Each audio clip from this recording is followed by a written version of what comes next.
Hello everyone, you are most welcome to this channel.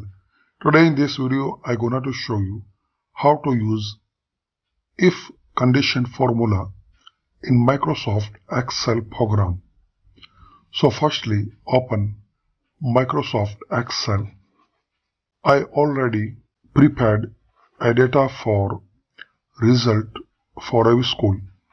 Result criteria greater than or equal to 35 is pass or else fail. So how we will make the result? We will use if condition formula.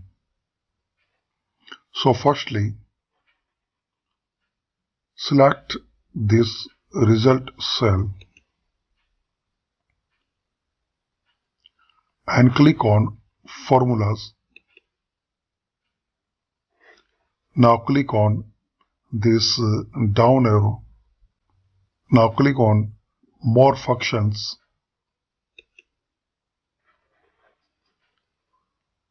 Here is the function if. Select this one and click on OK. Click on OK. Again click on OK. Now select first student's mark. It's F8. Now enter greater than equal 35.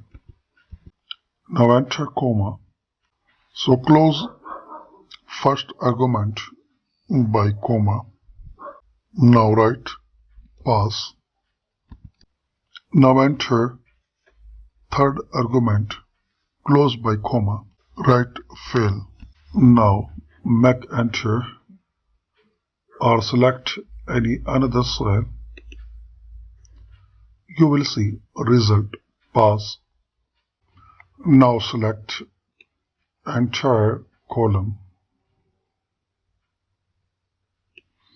and enter Ctrl D.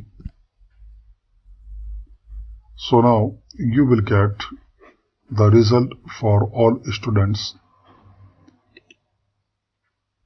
So by this method you can use if formula in Microsoft Excel program. I hope you like this video. Thanks for watching this video. Don't forget to subscribe this channel.